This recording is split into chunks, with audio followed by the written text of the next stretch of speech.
What's up, guys? I wanted to take some time in this video to talk about ammo.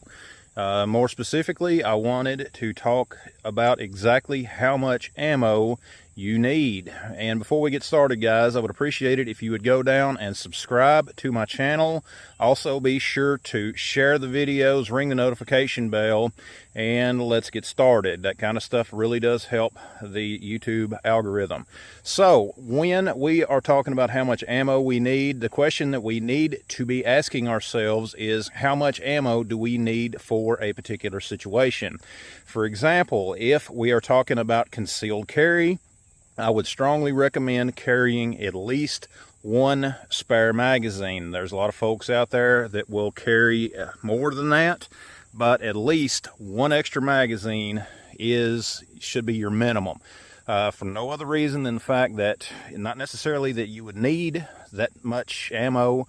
In fact, if you look at some of these statistics on shootings, as far as defensive shootings, you will know that not very many rounds are always fired, particularly considering the capacity for a lot of the more popular handgun calibers today that most people can still carry.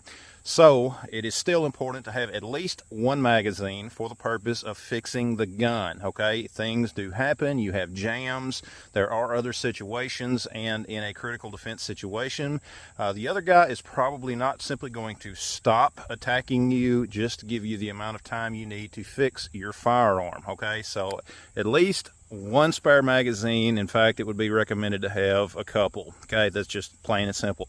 Now, let's get into a few other topics surrounding the amount of ammo that you should have. When we are talking about a situation to where we would need to bug out, all right, ammunition is not light, especially in large amounts, and in situations to where you are being forced to leave a particular area. For example, if you live in a city somewhere and something dramatic happens and you are forced to leave, okay, if you have tens of thousands of rounds of ammunition stockpiled in your one-bedroom apartment and you are forced to leave, the reality is you are going to have to leave most of that ammo behind. Okay, if you have a way of getting it out, great. Okay, if you can get it, you can get it somewhere with that ammunition to where you can be in a little bit better situation, more power to you. But the reality is, when most people are leaving in a hurry, they do not always get to take everything with them that they want.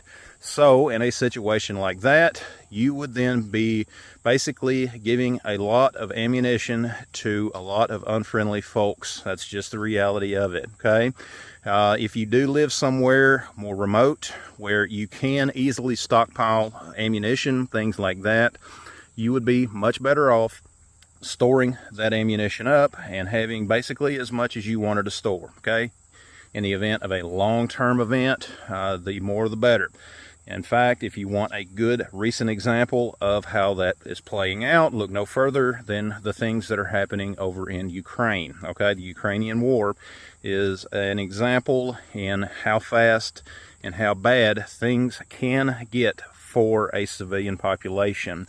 Now, again, ammunition, the amount of ammunition that you have, the way that you are going to be transporting it will affect the amount you can carry as well. If you're in a situation where you are being forced to walk, again, with your bug out bag or whatever, that extra weight, you're not going to be able to carry a significantly large amount of ammunition. The weight alone is going to be too much. That's just no way about it, guys. That is the facts. In fact, if you want to look into how a lot of folks in the military do things, when they are out on a patrol, they do have a limited amount of ammunition, all right? Talk to any veteran, especially those, more recently with the wars in Afghanistan and Iraq, and they can give you a better understanding of the amount of ammo they would carry when out on patrol. In fact, if any of you guys are out there watching this video, I would love to hear your comments down below. Okay, drop a comment, let everybody know what your thoughts are on that. How much ammo did you guys carry when you were over there on patrol? Let me know down in the comments below. I think it's a great place for a good discussion on the topic. So the way that you're going to be transporting that ammo, if you're walking, you're going to be heavily limited. You're going to need to be carrying other supplies, water, even certain amounts of food, potentially medical supplies. If you are traveling with your family, with a group, again, all of that's going to play in. You know, they may be able to carry some, but at the same time, there's a lot of factors that are going to play into the amount of ammunition that you can carry.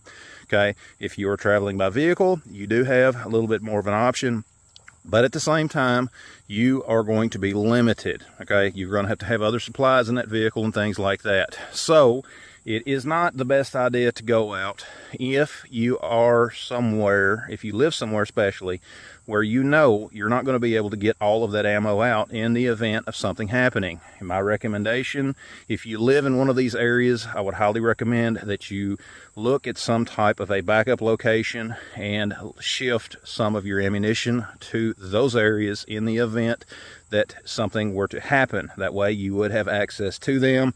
You don't have all of your eggs in one basket, as to say, because again, guys, if something does happen, a dramatic case of civil unrest or anything like that, all you're going to be doing is supplying what others want.